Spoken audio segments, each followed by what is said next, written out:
નમસ્કાર વિદ્યાર્થી મિત્રો, એમજે ટ્યુશન ક્લાસીસમાં ફરીથી તમારા બધાનું હાર્દિક સ્વાગત છે। આજે આપણે ધોરણ 11 આંકડાશાસ્ત્ર વિષય ચેપ્ટર નંબર 3 મધ્યવર્તી સ્થિતિના માપો અને એનું સ્વાધ્યાય 3.3 વિશે આજે આપણે ચર્ચા કરવાના છીએ। જો તમે સ્વાધ્યાય 3.1 અને 3.2 ના વિડિયો ન જોયા હોય તો વિદ્યાર્થી મિત્રો પહેલા તમે એ જોઈ લેજો। એની લિંક હું તમને ડિસ્ક્રિપ્શનની અંદર આપી દઈશ।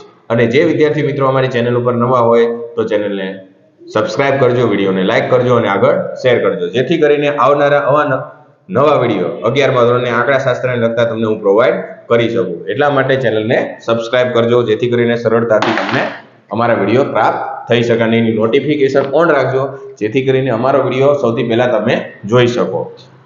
હવે સ્વાધ્યાય 3.1 ની અંદર પહેલો દાખલો આપણને કીધું છે કે નીચેની માહિતી એક વર્ગના 8 વિદ્યાર્થીઓએ પાછલા મહિનામાં વેચેલા પુસ્તકની સંખ્યા દર્શાવે છે। તો ગુણોત્તર મધ્યકનો ઉપયોગ કરીને વાંચેલા પુસ્તકની સંખ્યાની સરેરાશ મેળવો। x બરાબરની કિંમતો આપેલી છે। શું આપેલી છે? 2, 1, 5, 9, પછી 1, 3, 2 અને 4 આ રીતનું આપણને આપેલું છે। હવે આને આપણે ગુણોત્તર મધ્યકનો ઉપયોગ કરીને દાખલો ગણો। મિત્રો પહેલી સંખ્યા આપણા માટે x1 ગણાય એટલે 2 આપેલા છે। x2 એટલે શું થાય? 1 અને x3 એટલે કેટલા થાય? 5 અને x4 એટલે કેટલા થશે? 9 પછી x5 એટલે કેટલા થશે? 1 અને x6 એટલે કેટલા થશે? 3 x7 એટલે કેટલા થશે? 2 અને x8 એટલે કેટલા આપેલા છે? 4। તો હવે ગુણોત્તર મધ્યકનું તમારે શું મૂકવાનું સૂત્ર? તો ગુણોત્તર મધ્યક માટેનું સૂત્ર શું છે? વર્ગમૂળની અંદર x1 ગુણ્યા x2 ગુણ્યા x3 ગુણ્યા 12 નહીં, x4 ગુણ્યા x5 ગુણ્યા એટલે x6 ગુણ્યા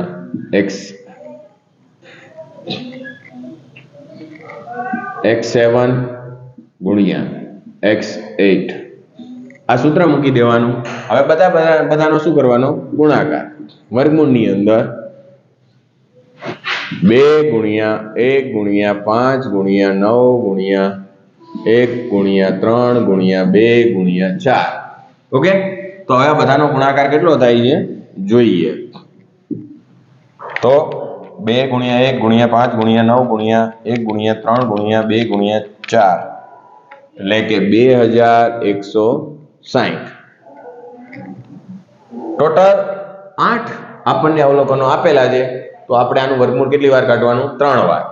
તો આનું વર્ગમૂળ 3 વાર કાઢશો એટલે કેટલા મળશે તમને?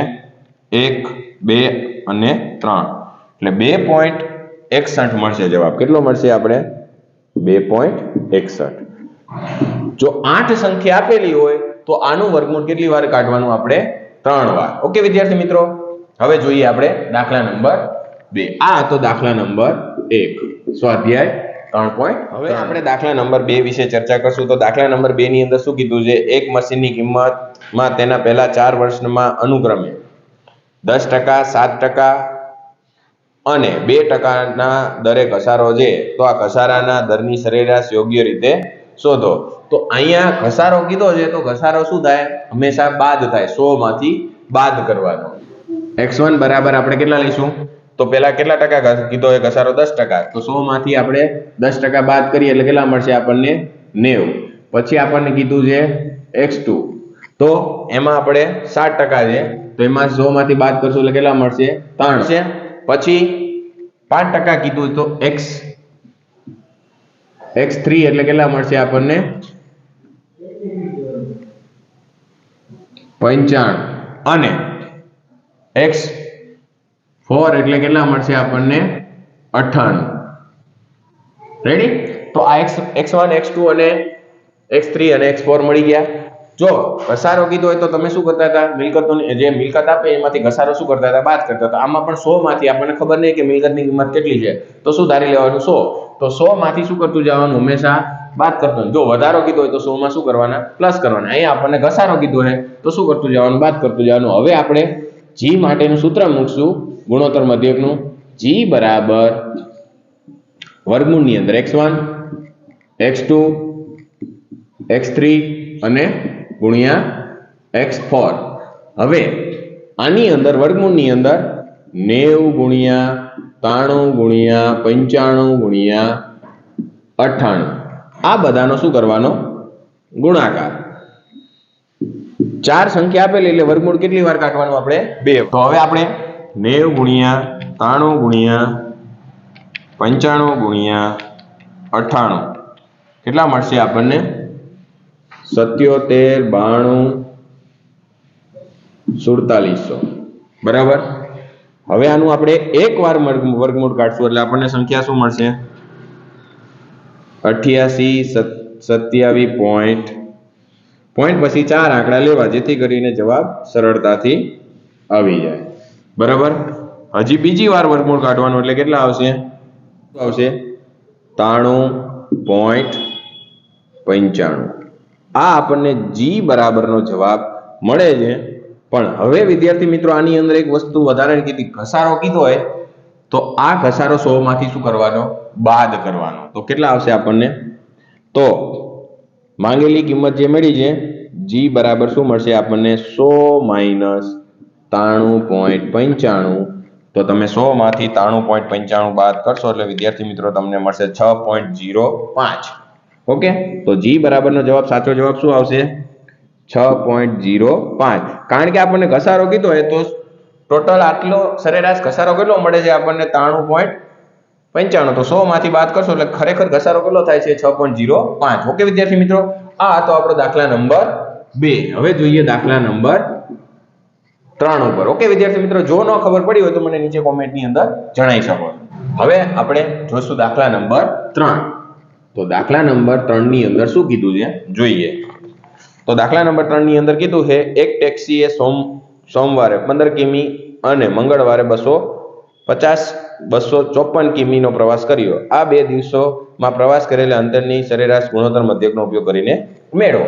તો અહીંયા સોમવાર એટલે પહેલો દિવસ, x1 બરાબર કેટલા આપેલા? 15 કિલોમીટર.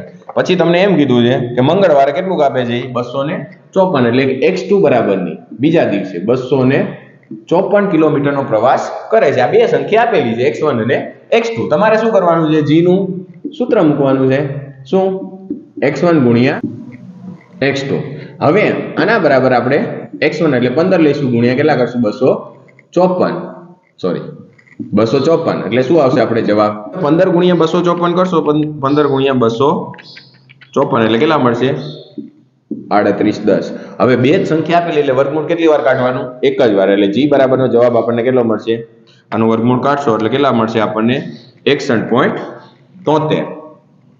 61.73. ઓકે વિદ્યાર્થી મિત્રો, આ હતું આપણું સ્વાધ્યાય 3.3. જો આની અંદર તમને ન ખબર પડી હોય તો મને નીચે કોમેન્ટની અંદર જણાવી શકો છો. અને જે વિદ્યાર્થીઓ અમારી ચેનલ ઉપર નવા હોય તો અમારી ચેનલને સબસ્ક્રાઇબ કરજો, વિડીયોને લાઈક કરજો અને આગળ શેર કરજો. ઓકે વિદ્યાર્થી મિત્રો, હવે આપણે મળશું 3.4 લઈને. ઓકે વિદ્યાર્થી મિત્રો, જય હિન્દ, જય ભારત.